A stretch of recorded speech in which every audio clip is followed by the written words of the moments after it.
We're all about the Archers. I'm Philippa. And I'm Lauren. With a cold, poor Yeah. Lauren. Oh, dear. And we're here to talk to you all about what's happened so far this week. We'll be focusing particularly on the episodes of Sunday the 8th, Monday the 9th, and tonight, Tuesday the 10th of June. You have been warned, there will be spoilers. Lauren, what did you think? Well, all of those dramatics about Father Crispen being dead, and turns out he just had a little faint on the table. I mean, I wouldn't expect anything else from Kate, but it was insane. Do you know who was the voice of Father Crispen? Yes, Hugh Dennis. David got it instantly. He said, "That's Hugh Dennis." Yeah. And I was like, "Is it?" And then when he came back, I was like, "Yeah, that's great." So, Hugh Dennis, seemingly, what did he say? Muscular Christianity or something. Yes. Running everywhere. With his bum bag. Kettlebells, travel towel ready to go. I enjoyed all of that. I found it quite humorous, but Kate, oh God. Yeah, I mean, we'll talk more about tonight. I just found, in summary, Sunday was too sweet, Monday was too sour, and tonight was just laugh and larks aplenty. I was just laughing the whole time. I loved it. It was very good. Very, very good. Who was the writer this week? Kerry Davis, who does humour very well. Well. Kerry, very funny. I mean, brilliantly. Jacob tonight, some of the stuff, strained his shoulder, lifting a Bible, and performative athleticism. Yeah. I just was laughing away the whole time. Isn't it lovely to have Jacob back? Oh, It's been too long without Jacob, hasn't it? Although not for you. You saw him only a couple of weeks ago, or last week. Yes, I did. Wonderful Paul, yes. He said he just recorded some sessions, and here we are hearing them, so that's good. Yes, so when I heard her talking to Father Crispen and him not responding, I wrote, "Is he asleep or dead?" Not thinking he was gonna. I know. I said, I've literally written "asleep or dead?" ? That's right. And then I wrote, "Who's going to do the funeral?" Yes, well, that's one of my predictions. Leaping ahead, they're going to have to. Well, I was wondering who would do Father Crispen's funeral first of all. You're right. Let alone God, it's Peggy's. so moments away from saying Father Christmas, isn't it? Father Crispen. Yeah. Father Crispen.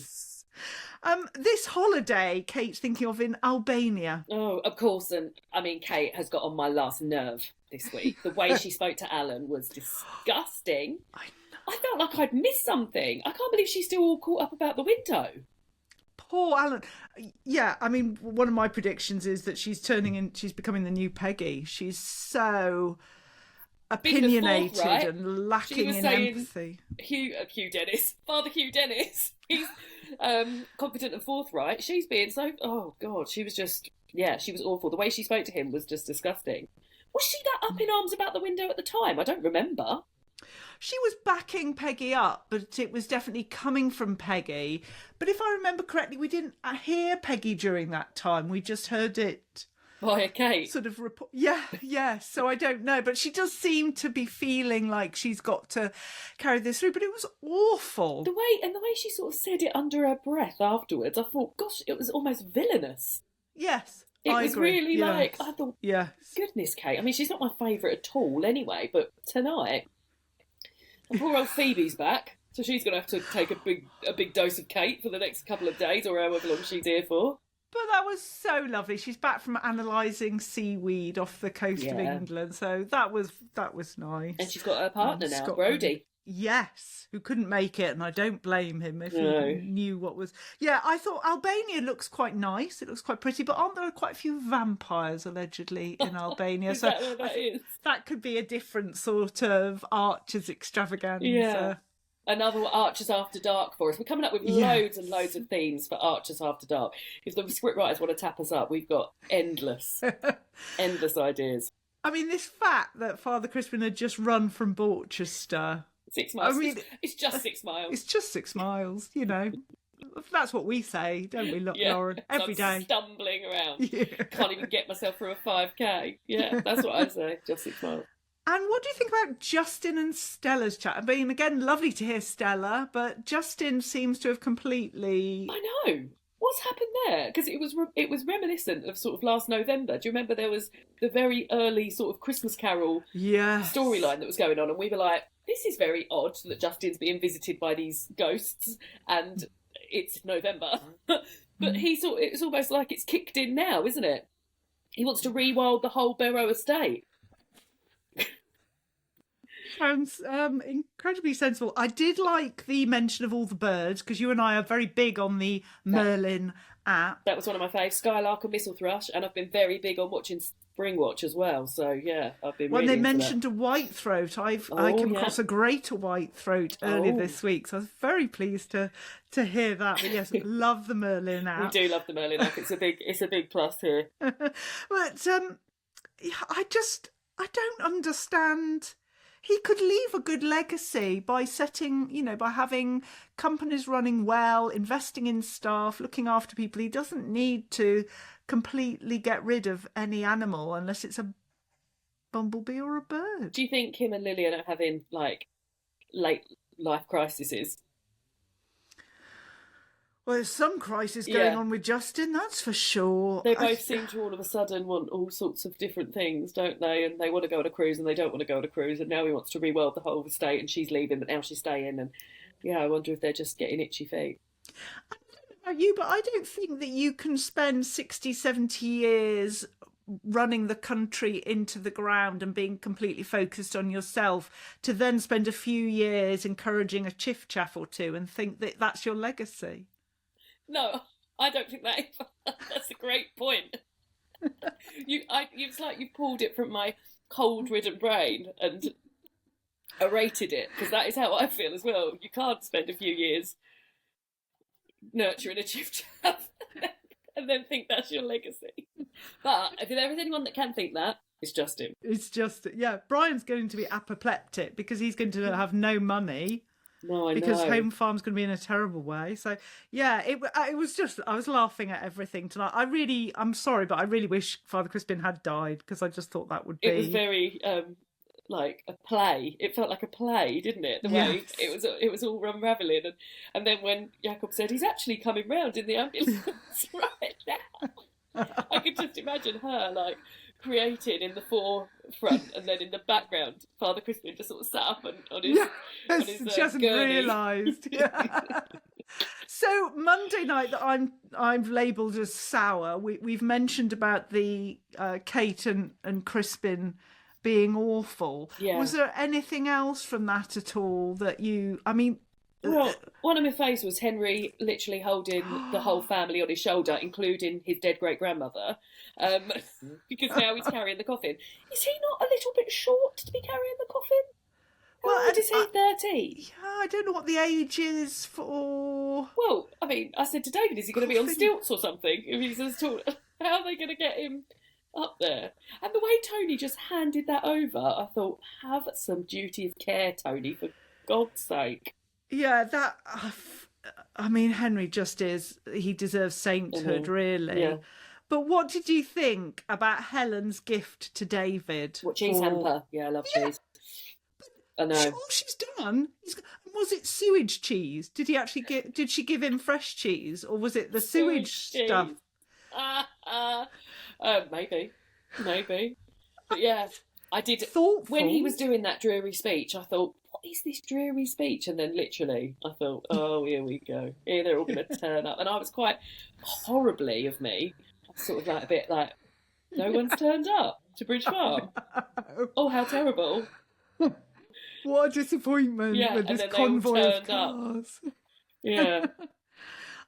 What did you think about the way that visitors to Brookfield were greeted? Because there seemed to, they had to queue up for 20 minutes, and then there was this shouting, follow the signs for parking, this way for pedestrians. It felt like they were cattle. It really reminded me. Have you ever seen the film We Bought a Zoo?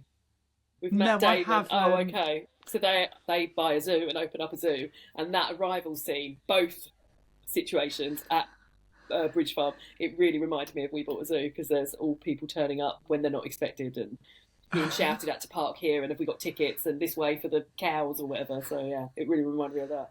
But yeah, it did feel a bit, I mean, it passed without hitch though, didn't it? And we were really being led up the garden path that something awful was going to happen. Yes, David was rest assured all was well, and he saved the day for Bridge Farm. It did make me laugh, because we heard Tom giving a talk about the goats being born. He said they were born on Easter, and then Tony had to whisper to him that meant they were 7 weeks old. Yeah. Also, I like the way they were like, oh, aren't they so lovely and cute? They're only 7 weeks old. And you can buy goat meat in the shop. On the app. Yeah, and on the app. It's nutritious. You can get it on the app. I just thought, oh, give it a rest. But then, actually, I thought, oh, well, that's why people aren't enjoying going to Bridge Farm, because everything's being so pushed. And then when we went back to Brookfield, they were like, oh, I managed to speak to a few people about weddings. So I thought, oh, it's all business, is it? And then when Pip said, I overheard two young boys saying they wanted to be farmers, I thought, oh, give over. Yeah. It's worked that well, has it? Yes. Yeah, and her talk, nobody asked questions, and I always think that's a sign of a bad talk. So Josh really would have been better. Josh would have been better. He would have been better there. And Helen just wanted to show off that their farm is hygienic and clean. That was her message that she wanted to give on Open Farm Sunday. I don't think that's the best. Look, we've bleached everything. The cows Many are covered in times. bleach. Yes. Something that annoyed me about Bridge Farm was that it was a second confirmation that Adam kept his job at Bridge Farm over Clary, because they said, oh, and if you just follow Adam, and I thought, can't believe you kept Adam on over Clary. I don't think I'll ever get over that. But I can't believe I'm excusing. Oh my goodness. I'm not excusing. I'm not excusing, I'm explaining. But in my mind, Adam isn't just dairy. He's everything. He's got a skill set, hasn't he, that Clary didn't have. In the farm, he's herbal he's the edible forest garden that always makes me snigger when I hear that, because I know it's somewhere Tony goes for his quiet time, but dear me, I thought he's had a train set for that. But never mind. So, if you had to say which day was your fave and which day was your flop so far this week, what would you be saying? I think today was my fave, because I just found it very comical, and and I was very excited that Hugh Dennis was Father Crispen. And yesterday might have been my flop. When was Kate awful? Was it yesterday? Yes, yeah. That got my back up so much. That might have been my flop of the whole day of a flop of Kate, because she was so awful. Fair enough. Yeah, Sunday was my flop because it was just so sweet. Monday, I liked the drama of it. I liked the fact that Kate was being awful. I felt sorry for Alan. Crispen was... I just enjoyed all of that. And the thing that Crispen said about poor Alan, about his motorbike. Oh, and the deanery sign on it, we say it's the longest midlife crisis in history. Nastiness. Nasty. If we just... Sorry, to go back to what Kate said, but like what she was saying to him, it wasn't just like a bit mean, it was cruel. Saying, I don't even want you in the church. You need to go outside and manage what's going on outside. It was because he's got every right to mourn the death of Peggy. Especially as he thought he was going to be doing the funeral. Yeah, he can be in charge of a clipboard. Yeah, he can stand outside. Well, first of all, she said, I want you standing. And then she said, you need to be outside. God, my cat's going mental. There's a magpie outside who's really teasing my poor cat. Oh, not good. I thought it was very, very it wasn't just mean or a nasty comment. It was cruel. It was. Agreed. So, who is your star of the week? Well, Henry, poor love. I mean, he was my star of the week last couple of times. Not last time, the time before, but. He just comes in one sort of sentence and calms everything down, and I think I can't give it to anyone else apart from him. So what about you?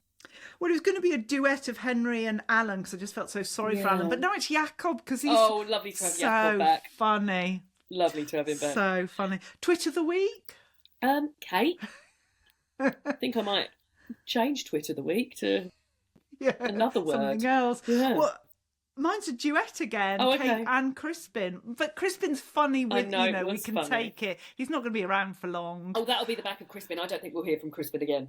Well, we'll hear the funeral on Thursday, well, presumably. If he's back for the funeral, I don't think he will be. Yes, of course. So Alan, we haven't talked about that. Yeah. So hopefully Alan's going to take the funeral. Prediction. My prediction is that they'll have to go crawling back to Alan and say, sorry, Alan, would you mind coming inside the church? Pop the clipboard down and don't worry about managing the hordes of people out here.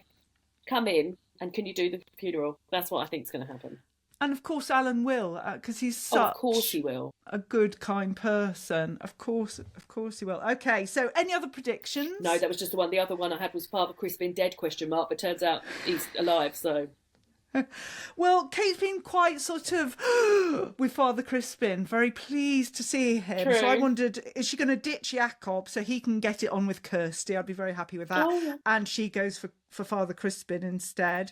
I think Tony's going to have a breakdown doing the eulogy at the funeral. He's not facing up to his mother's death and his relationship with his mother at all, and that Kate becomes the new Peggy. But there we are. Now, tomorrow there will be a notification in the Facebook group of which cast member we're interviewing next, and you can get your questions in there. So that's exciting. And our Facebook group is now over 6,000 members, which is very exciting. Me. So, and how many of those know we've got a podcast? Hopefully 6,000, but we'll keep banging the drum until they all know it. And we've got our Patreon live event next Friday, and all our patrons are going to be live online with us as well, so we could all see each other. There's still time to sign up for that, link in the show notes. Do hit follow and subscribe so you get notifications of when our next episodes are out. So we'll be back next Tuesday as well with more of our madness. Until then, it's a goodbye from me. A goodbye from me. Goodbye. Goodbye, everyone.